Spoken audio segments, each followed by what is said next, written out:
Hey guys, welcome back. It's been a while since I've done a video. This video is one of a house that I just closed on about a week and a half ago. And it was a house that I flipped in my own neighborhood.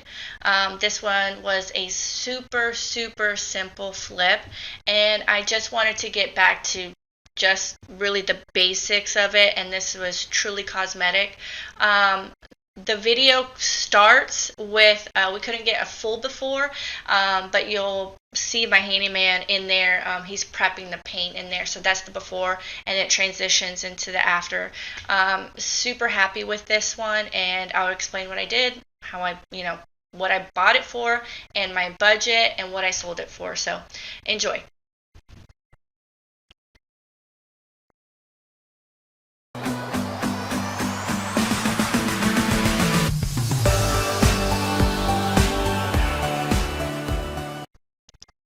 Okay, so I acquired this property from the landlord owner. I saw some people moving out and they were my neighbors, so of course I approached them as a real estate agent in hopes of putting this house on the market for sale. But it turns out they were tenants, and the landlord did want to sell the house, and he wanted to sell it as is, and he gave me a heck of a deal on it. I think he was just tired of renting, and he didn't want to put any money into it anymore to try to sell it. So I did take it off his hands, and I'll talk about the numbers here towards the end. But this house just needed paint and flooring.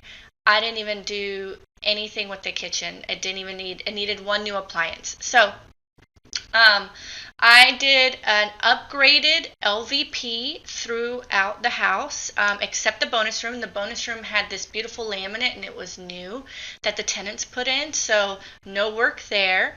And as you can see in the befores, this is in the process of painting. They're doing all the prep work. So I did an LVP, an upgraded flooring through this house, and I'll go into that. I did an upgraded LVP and an upgraded carpet throughout, and that was a lot of my budget. My budget on this property was $15,000.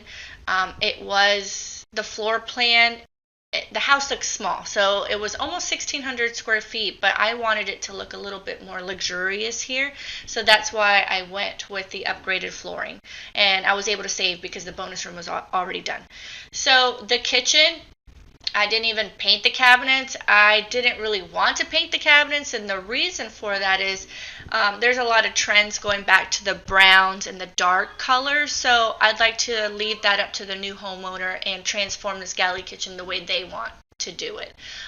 Because if it were me, I'd do more of a creamy color. So I thought the cabinets were in great condition. All I had to do was clean them up, wipe them down.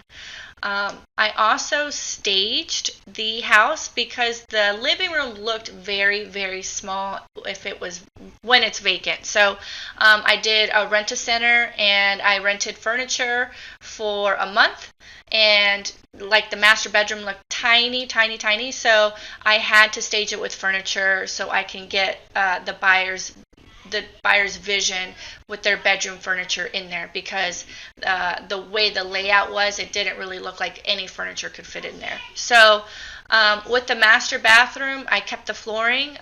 Both bathrooms had tile. The master had this, I didn't really like this style of flooring, but to save money, what I did is ask some friends on some color recommendations on what I should do in this room. I kept it creamy throughout, and in the bathroom I did a sage color, painted the vanity, updated the faucets, mirrors, lighting, how I always do, and it turned out absolutely beautiful, and it goes with the flooring. So I was really happy with the way that it turned out. I didn't even have to change the countertops. Another way that I saved money on this house too is the ceiling fans. I was able to switch the blades to the other side. It had a darker wood color, and it looked like I had upgraded the fans. So that's what I did in those bedrooms. I didn't have to change any fixtures, any door handles, or anything like that. So all around, this was such an easy flip. It was all cosmetic. So I just switched over the blades, put some new I'm really big on lighting and light bulbs too. So once you upgrade your light bulbs, have the same type of lighting throughout, it gives it an updated look. So look at the fans. They looked old in the before picture. So I acquired this property for $187,000. My budget here was $15,000, and with my budget, I include lawn care, utilities, and insurance. That's a lot of people forget about those things, but with insurance alone, it's usually around $600. Utilities is going to cost you a couple $100. So just think $1,000 with those three things at the top of your mind on your budget. I did go about $300 over budget, so not bad at all. And I put it on the market for $229, 229.9 I believe, and I got it sold for $242. So we made good money on this one, but I did work with the buyers, did make a couple of repairs. I replaced the stove because the stove wasn't working. But as you can see, I stayed away from the grays in this house. I did more of a beige color. It went with the floor beautifully and the kitchen. Updated the light fixtures, and overall, I thought it was a great flip. And the lesson here for you is to, as an agent, as a real estate agent, or as just anyone wanting to flip a house, don't be afraid to be the nosy neighbor. Ask ask them, hey, if you see someone moving out, ask about it. And that's what happened to me, and I got extremely lucky, and I'm blessed. And that house was across the street, just a couple doors down from my house. And because of that, I was able to learn how to install light fixtures myself and do a lot of the work myself that I would have otherwise hired a handyman to do because I just wasn't knowledgeable of it.